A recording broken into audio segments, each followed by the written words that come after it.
Hello and welcome to Talk Tuesday. I'm Mia Saenz, and this is your co-host, our co-host, Lori Montry, and we are of the Greatest You Academy.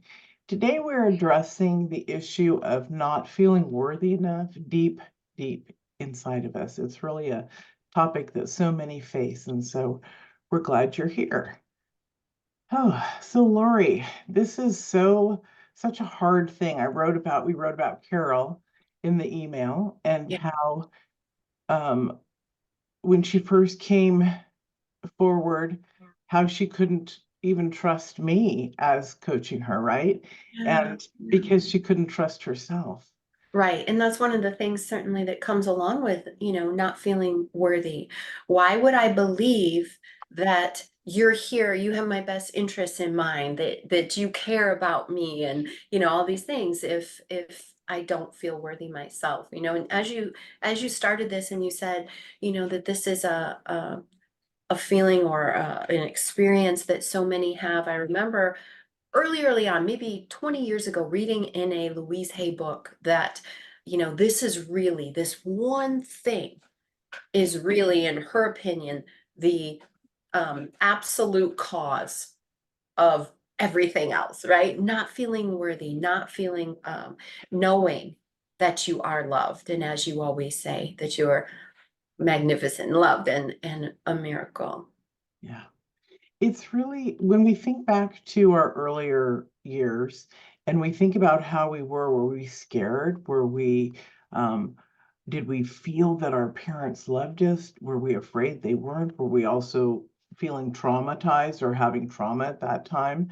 So be gentle first with yourself, guys, as we begin to go through this and unearth some of these steps with you on how to move through this space. Now, remember, it takes practice, right? If you were to just do it a few times and stop, you're not changed. Now, Lori's so perfect at explaining this. Lori, why do they not change due to the patterns and the neural pathways and all that? Oh, wonder. Yeah, absolutely. And this is important because sometimes people will get a hold of, this kind of information, or they'll be working with us kind of early on in the first few weeks or even couple of months. And they'll say, "Oh, I'm not making any progress because, yesterday that thought came back. And I don't want it anymore. And I thought it was gone." And so understanding, that it is progress, especially in an area like reprogramming yourself, right? It's not a linear kind of thing. It's an up and down thing, but luckily the trend is upward. And so if you know this and you're patient with yourself, you can continue to make progress instead of having that feeling of, oh, it's not working, right? I'm not changed overnight. I didn't hear this one thing and suddenly never have another unworthy thought. And as Mia said, it's just reprogramming, right? We have neural pathways that were established around this belief, this pattern, which is all it is, that I'm not worthy, right? And more importantly, most of this starts early in life, right? In that time when our brain is like a sponge, it is looking out into the world and trying to make sense of it. And so its job at that point, and it's very much wired to create these stories for us at that time. That is the, 3 to 7 year old, that is their job in life, is to set down these neural pathways. We like to talk about it like creating a pair of glasses for ourselves through which we see ourselves and the world. So those pathways are so strong, right? And then every time you think a thought of unworthiness or perceive something in the world as proving your unworthiness, you strengthen that pathway. So you can think of it in a couple of ways. You can think of it like a big, strong cable, right? That's made up of many, many individual wires. And every time you think that thought, every time you perceive something that reinforces it, you lay down another wire in that cable, and that cable gets thick, and boy, messages can fly down that thing with no effort on your part at all. It's just automatic. I'm not worthy. That is just the absolute, starting point for everything that you do and see. So when you're trying to do what we're talking about, which is create a new pathway for your brain to follow, right? That you are worthy, that you're inherently worthy, that you couldn't possibly be anything but worthy, right? That's a whole new pathway. That's like digging a brand new trail through the jungle, right? There's nothing there yet, and it is so hard. Imagine how hard it would be to go through the jungle, with and try to create a path that's not there, right? It would be so difficult. So contrast that, right, to the high-speed cable over here, and over here, jungle path. So it makes sense why it takes us some time and concerted effort and consistency and commitment to change these old thought patterns. But if you think about it, and me and I, the tools that we have for you, you're still going to have to take that to create that new jungle path. There's no way around that. There's no magic way, right? That's one of the requirements. But the tools that we have for you is kind of like taking a chainsaw to make your new path, right? Instead of a butter knife, which is what we often try to do, is create that new jungle path with a butter knife, right? A lot of the tools that we teach you and give you the power to actually go in there and really make progress. And it's not that you have to have a smooth road before you start to notice that you've made some progress, right? All you need to do is start that inroad, and you're like, wow, this is beautiful in here. I really like this. Okay, it's getting a little easier to remove some of this brush, right? And the other important thing is, as you don't give attention, as you don't lay down additional cables and wires on the old path, then it starts to die away. It's neural pruning, which is really powerful, because then we don't have as many circumstances and situations where we're feeling that sense of unworthiness. So, I mean, I hope that kind of brings some Right, yeah. clarity around why you're not going to hear this message and then suddenly have a brand new life, right? We Yeah. gotta we gotta build that path, but we can do it together. Mhm. And so what Lori's talking about is we're giving you your own machete. Exactly. Yeah. Yeah. Chainsaw. You know what's funny? Probably why I personally do this work is I've always been fascinated with cutting through jungles with machetes. Seriously. What a great metaphor, huh? It's What you perfect. brought Yeah. up was Yeah. all perfect. Wonderful. All right, so let's get into the first part, the number one that we talked about. We left you in the invitation here with three different ideas of breaking through. So one, understanding the root cause. That sounds like that's very important. So explore the underlying reasons why you and also others are like this, so don't be afraid, may struggle with their feelings of unworthiness. This could include personal experiences, societal pressures, family dynamics, or other contributing factors. So we're going to talk about this for a little bit and then move into 2 and 3. So I just want to jump in and then I'll pass it over to Lori again, that understanding the root cause can be very difficult until we get calm with ourselves, until we get still. But first, we will want to actually understand. This has to be a choice for everybody. If you're not ready, it's okay. But if you are ready, it's your choice to move forward and to understand. And so, as you prepare yourself to do such, which a lot of it is contemplation, um, getting still and quiet, you're also going to have to journal and just write out like crazy your stuff, because if you don't get it out of you, you won't know what's going on at all. So be gentle with yourself. No judgments here. This is a safe place, even in your own space around you, like 10 feet above, beyond, around. You are safe when you're processing, when you're doing this type of work to understand that you are safe. Okay, Lori, what's your beautiful stuff to share here? Yeah, when I think of the importance of understanding the root cause, there's a few things that come to mind. One of it is, sometimes you'll hear people say, Oh, don't go into people's stories. Actually, I've been, taking some workshops and stuff where I've been advised as a coach, don't let them go into their story. Don't let them talk about the past. It's all about the future, right? And I get that to some degree, and sometimes we do have to shift and say, "Hey, wait a minute, we're staying stuck."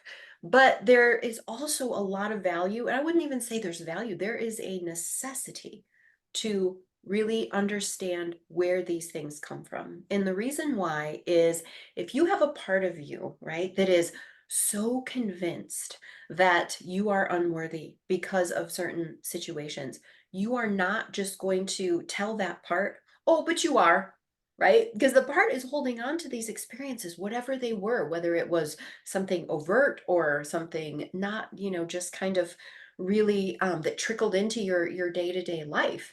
And we need to explore that so that we can start to call it into question.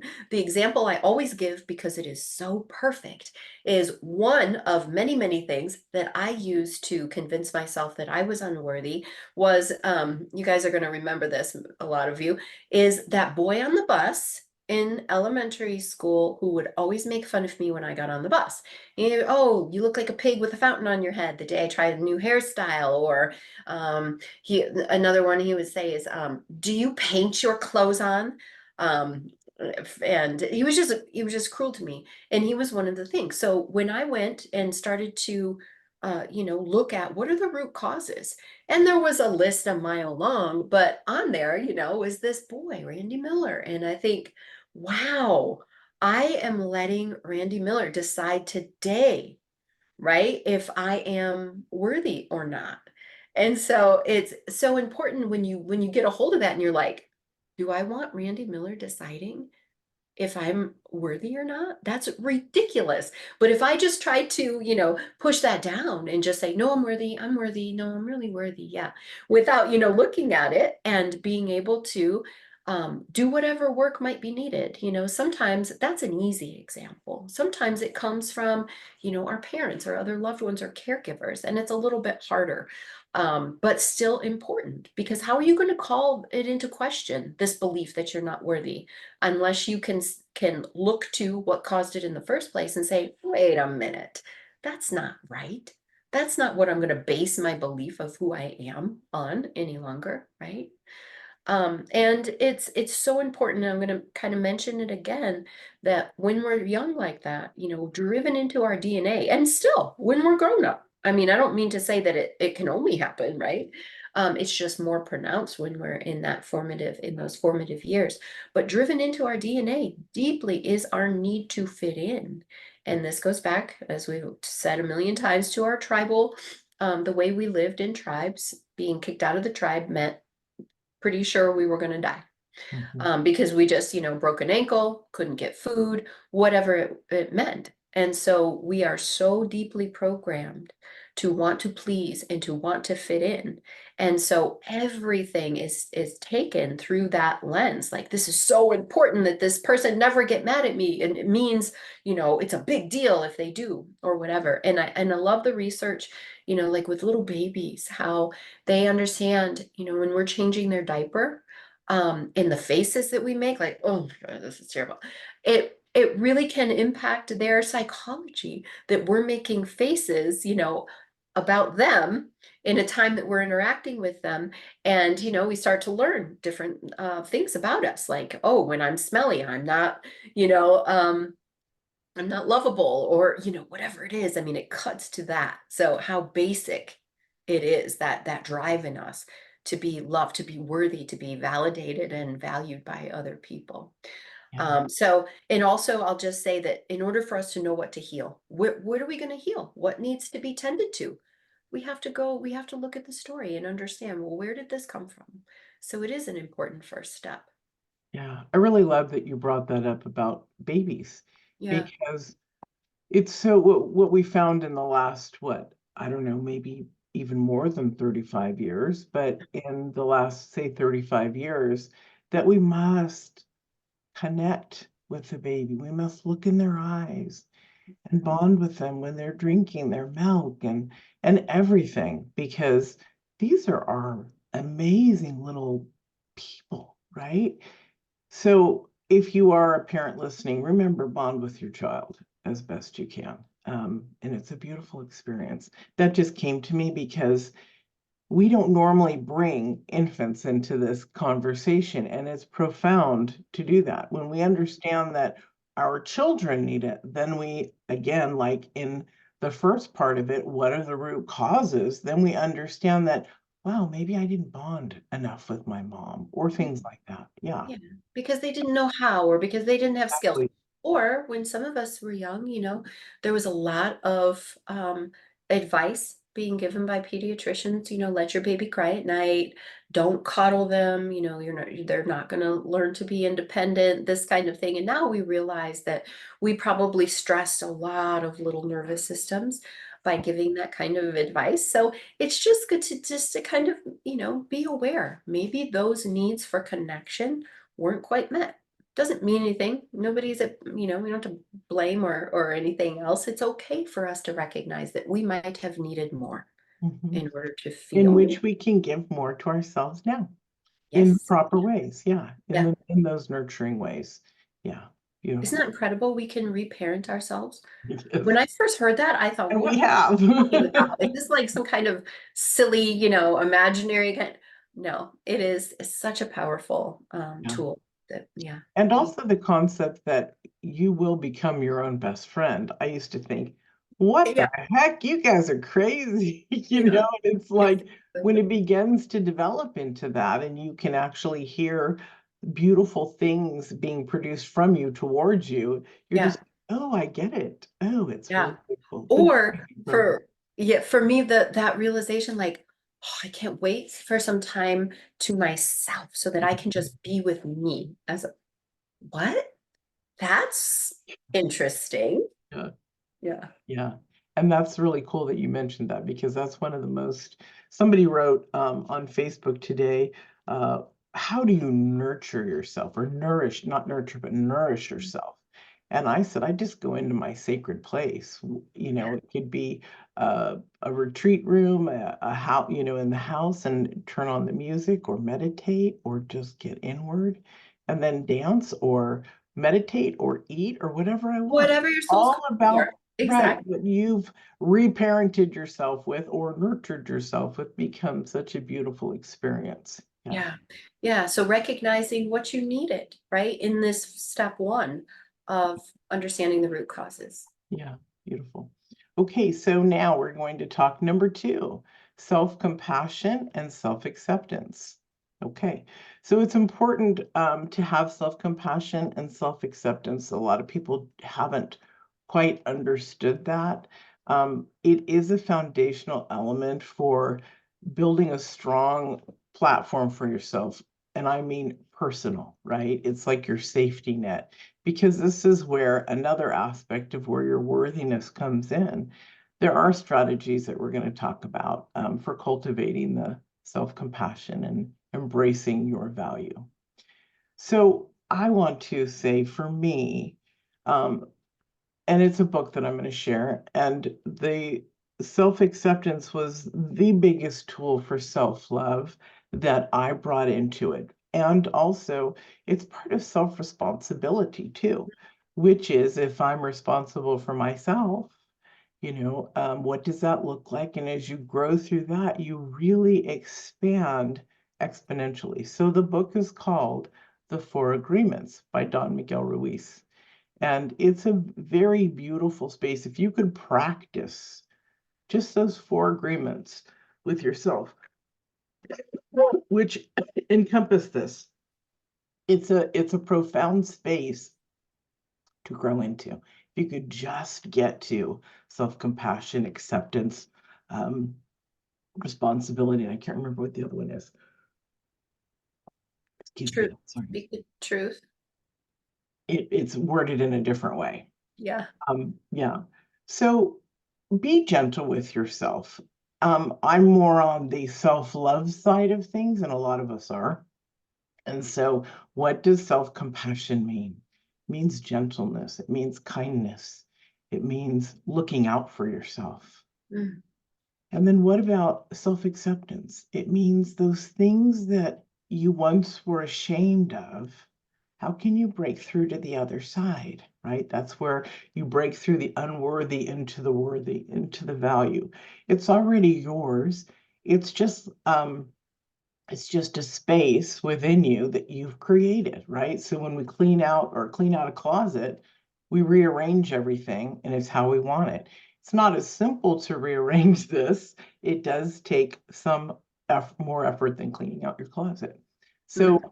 it's, but it's really important to understand the acceptance with yourself. I just want to share that as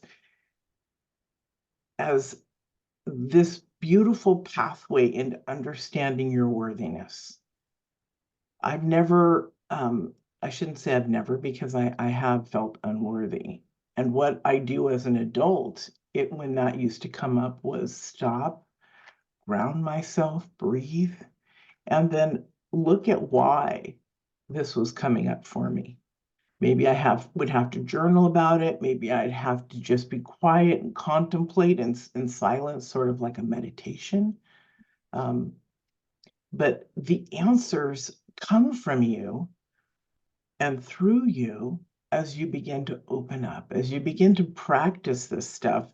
You're not going to feel blank or like you're not worth even doing it. It is important. Lori, before we get into some of the stuff that you're going to share, I just had a thought. So some people feel unworthy, and so they stop and put it away.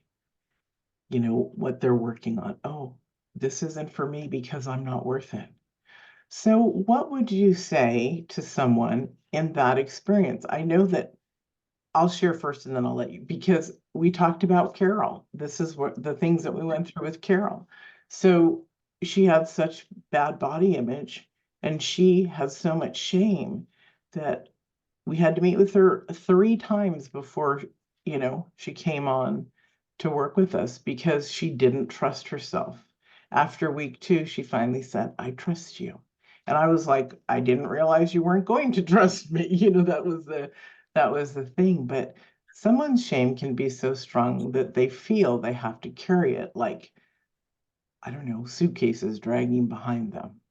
And when we can move to the other side by doing the work, it's like those taking that machete going through the jungle, and it's just like cutting those ropes and leaving the suitcases behind.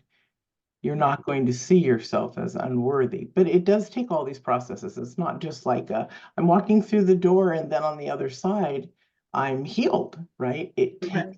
effort so that you understand yourself and you see your value. Yeah.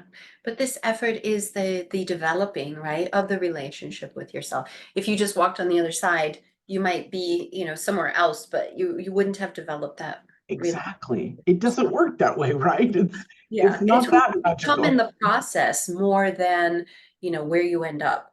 Mhm. And I think that's a beautiful reminder. But what you're talking about is you establishing that sense of worthiness to even be in the game, right?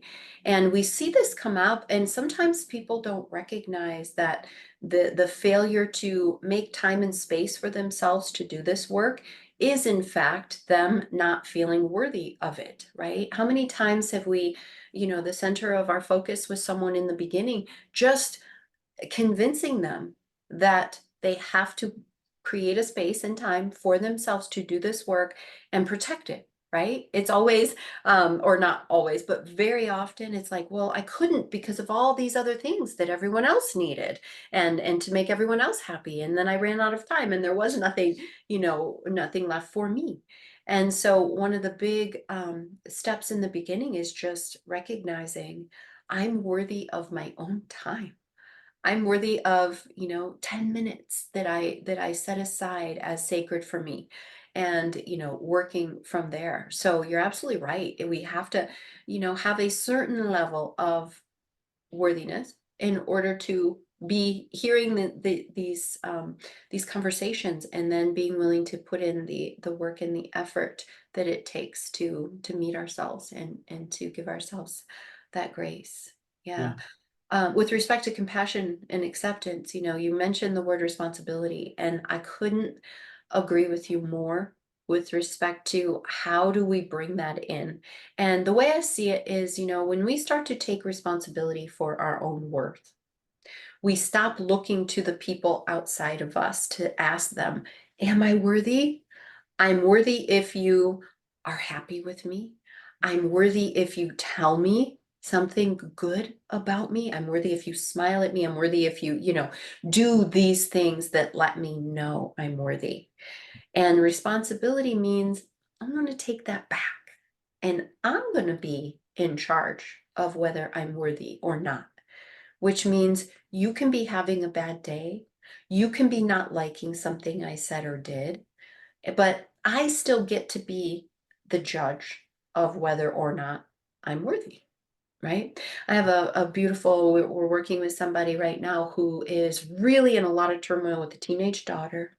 The teenage daughter hates life, and she is just letting the mom know constantly, you got me the wrong birthday cake, you're not able to take me to the places that I want to go, just on and on and on every day. And the clients didn't think I'm a terrible mom. I'm not, and having all these value judgments because her daughter is not having this lovely experience and her daughter isn't succeeding in school and doing all these things. And so we keep having to remind her, how do you feel about the way you're parenting? Well, she's obviously, I'm not doing a good job because she's not happy. Wait a minute. Let's take that back, right? She gets to have her own experience. We don't control other people. We don't give them the control to decide who we are, whether we're worthy, right? So that responsibility piece is so key. I'm the one, and it's going to be based on my criteria for what makes a good mom, what makes a good wife, what makes a good person, right? Taking that back, you may not even know right now because you've never allowed yourself to broach that question. It's always been about what do I need to get my sense of worthiness from you and you and you? How do I make people like me and be enough for them? No, how do you be enough for yourself? And that's such an important aspect of this new neural pathway, this new way of seeing yourself and the world, that responsibility. I decide. You know, I was thinking as you were talking how when people hear stuff, they get thrown off, just like this lady. And the truth of it is, it's us who's making us feel bad, Yeah, right? As we move yeah, through, we don't feel like that. So look at the people or the situations also that you're going in that you are feeling a certain way with them. Now, if it's your child, you just can't leave that friendship or relationship. right. But think about it for the other places too. If somebody is making you feel less than and they're like holding you down with that feeling, but you really want to appease them, you're going to keep in that relationship the way it is. When in reality, if you let it go, that's one space of a negative person, not being in your mind, in your thoughts as you're moving through things. Um, yeah, beautiful. So we're going to open up after we get through this last one. We're going to ask a few questions. I also see that, let's see, we have a chat here. I'm trying to open the chat. Yeah, Leah says, "I love the responsibility, Yeah, just felt a shift." beautiful. Yeah, it's like a boulder that's on your bed, like, oh my God, I gotta figure out how to please everybody. I gotta make everybody happy. Oh, wait. Yeah. I guess I And, don't. the cool thing, if you're a parent, is, and it's also a little frustrating, but if it's done in gentleness and love and without emotional, ooh, the other person, whether it's the husband, the friend, the children, are going to understand more clearly and it's going to move a little bit smoother. Um, I've done that with my grown children, and so our relationship has shifted, Yeah, and it's yeah. beautiful. It's Right. And beautiful. there's phases and there's ways to go about it so that there's not, like total chaos and we can be very skillful and, in taking that power back.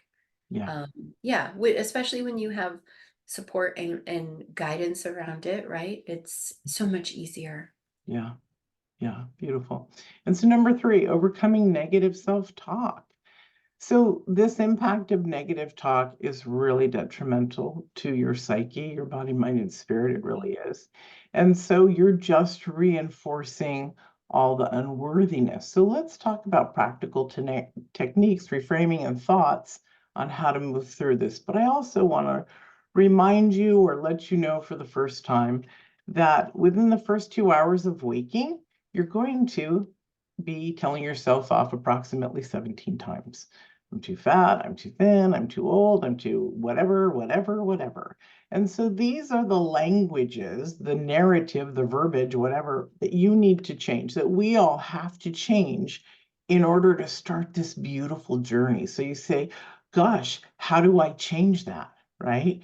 So as you're moving through your morning, it's really beautiful to create I call it a ritual, but it's just a morning practice of what gets you in your highest, we'll call it a vibration, your highest state of thinking, your heart swelling, before you either, if you have children, before waking up your children and getting them ready so that you are staying at a higher level for yourself while you're taking care of your children. It can just be 20 minutes or 30 minutes ahead of what you normally do to give yourself that time. Now, if you don't have children and you're off working or whatever, it's still important. Why? Because just like people who have children, you are driving people around, whether it's yourself or others, and the people on the road are going to drive you crazy. So if you start to calm yourself and get in a higher vibrational space of joy, of wanting smoothness, energetic smoothness, you create that and bring that in your own thoughts as you move through your morning.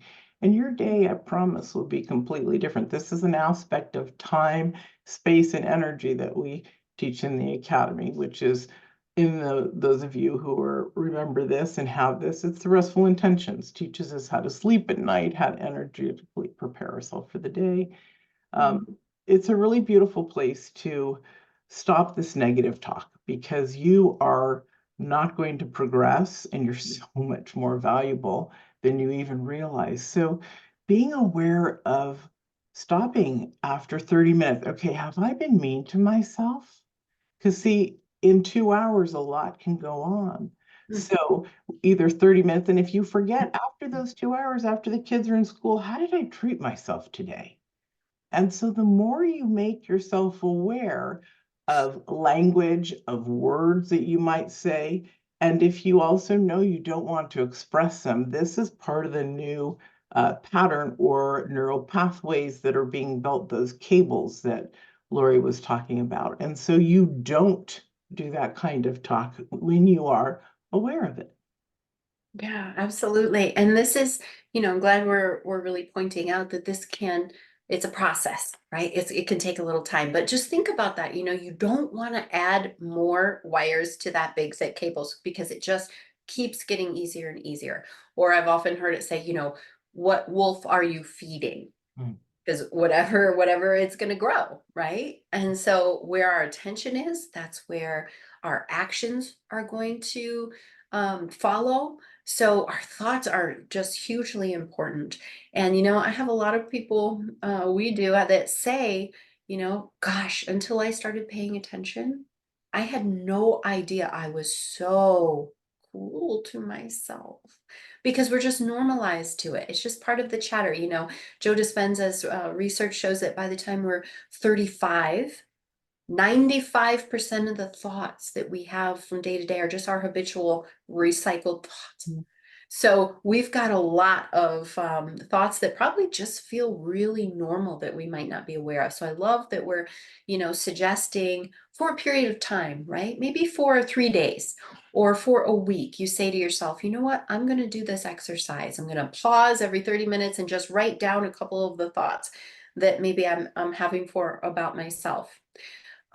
One thing I really want to bring up here is that a lot of times we'll get people who have been through a lot of like working with negative thoughts kind of programs or things like that, and they say it didn't help me. Mhm. maybe a tiny bit for the, the few weeks that I was in it, but at the end of it, I felt that I just slipped right back into my old patterns. And that makes a lot of sense. And so sometimes we work, when someone tells us that they're struggling or they're applying certain tools and they're not working, I think it's really important. And we break our thought work down into two pieces. One is just the time when you're just focused on, I'm just going to stop that thought, right? I'm not going to go into some story about what I want to believe instead, because I might not really be able to get there yet. That might not be where I am. I might not be able to embrace this new thought. Oh my God, I'm such a loser. I'm always behind. No, I do really good work and I always stay up. Well, if your brain is not ready to accept that, it's just chatter and it doesn't actually create that new path through the jungle. It's just, and then it's frustrating. So work first in developing the skill for yourself to just be able to stop that thought. And we have a whole, process that we teach people for how to do that. But it looks something like using your physiology to actually stop yourself, right? Use your hands, stop. That's not helpful to me. That's not the way I want to go anymore. I don't want to beat myself up. Something just very simple without the replacement piece. Sometimes that is really helpful to people. It's like building a ladder, right? We always talk about if you're here and you want to be here, don't just jump up and keep trying to reach 20 feet in the air. If you're trying to reframe your thoughts and believe something different and it's not working, you might have to build a rung that says, okay, I'm just going to work on stopping those thoughts this week, or this month, whatever it is. I'm not going to go into the reframe at a time when I'm feeling kind of, activated by the stress of beating myself up, right? But do take note of those thoughts, because those thoughts, we get to examine them. We have a whole worksheet that we have people go through your limited beliefs. And it gives you some questions you can really work and dig into these thoughts that keep coming up over and over. The idea is not to just say no to them, right? You got to work on them so that you ultimately will be able to overcome them. But very often, that's your first step. Nope, I'm not going to think that. This is not helpful to me. This is feeding that old wire. I'm going in this direction instead. Yeah, beautiful. Thank you. We're going to open it up for some questions, but first I want to show you, or second, I want to show you, we just had our first, the third question. I did pull up the big image of the four agreements because, as Lori had said, so it's be impeccable with your word. Yeah, So that's the truth, what I'm thinking of. that's very, very powerful. Speak with integrity. Say only what you mean. Avoid using the word to speak against yourself or to gossip about others. This is perfect for what you were just talking about, right? Yeah. Use the power of your word in the direction of truth and love. Number two, don't take anything personally. Oof. Yeah, nothing, nothing others do is because of you. What others say and do is a projection of their reality, their own dream. Yeah. When you are immune to the opinion and actions of others, you won't be a victim of needless suffering. Powerful. Number three, don't make assumptions. Find the courage to ask questions and to express what you really want. Communicate with others as clearly as you can to avoid misunderstanding, sadness, and drama. With just this one agreement, you can completely transform your life. Mia, can I jump in on that one real Yeah. quick? Yeah. I had a friend once who would say things to me that no one had ever said before. Like, I can go kind of internal and be thinking about something. Or in the past, when I was judging myself and not feeling good about myself, I was very quiet at those times. Kind of, I didn't want anyone to see me. So I would be kind of cold. Right. My intention was not to be cold. I desperately wanted connection, but because I was feeling bad about myself, I would act differently. Mhm. And they said to me, they made an assumption and they said, why do you get mad at me whenever blah, blah, blah? Or why do you? And I was like, whoa, I'm coming across that way. When reality, I'm like, I'm not even worthy of you, like to, and so it was so interesting, but it gave me a little breakthrough, because then I could see, wow, when somebody else is doing that, and the story in my head is, oh, they don't like me, oh, they're mad at me, they're thinking about, how to get away from me and never speak to me again, or whatever silly story would be going on. I had the opportunity now to not make assumptions, to not assume that, and wow, it really has been such a different world. Yeah. It's amazing, isn't it? When Yeah, we understand really. and can, yeah, see and move through it. So number 4, always do your best. Your best is going to change from moment to moment. It will be different when you are healthy as opposed to sick. Understand any circumstance. Under any circumstance, simply do your best, and you will avoid self-judgment, self-abuse, and regret. Yeah. So see how these really play into that concept of I decide, Mhm. right? Now you're never going to be the one deciding. If you haven't done your best, it's okay for you to say, "Oh, I didn't I didn't like the way I did that. Mhm. I'm going to do it a little bit different." Being the judge of yourself, right, in that compassionate way, doesn't mean that you're always going to say, "Oh, good job, Lori. You're fantastic." It might be like, "Oh, yeah, I can see how, what I said or the way I acted is not in alignment with who I really want to be." It doesn't mean you're always right. It just means that you're the one to decide. So when you're always doing your best, right, then, and you're the judge, then you don't have to worry about externally, how's everybody else doing?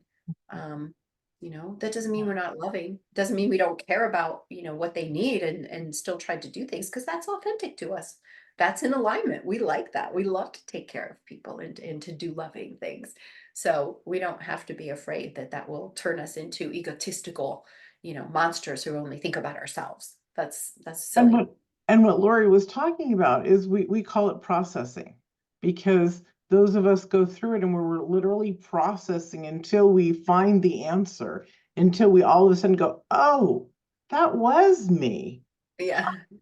So Yeah. interesting. Do you see that the judgment is completely different? Yeah. There is no judgment. It's like, that's so interesting. Yeah. Okay, I'm not going to do that again, or Yeah. We I don't become want that in scientists there. Yeah, collecting data.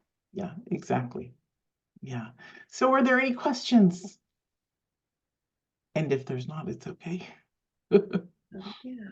Okay, beautiful. And Thank you one all. thing, yeah, that I'll say about this is, it really takes a strong core, right? We need that connection with what we call the higher self in Yes. order to be able to do this, right? In order to have a source, a constant source reminding us of our value and our worthiness. One that we can tell when we're in alignment, right? And this is our higher self. This is our divine self, our greatest self. And without that connection, without having a strong presence of our higher self, all of this work is so hard. When we want to reframe our thoughts, what should our new thought be?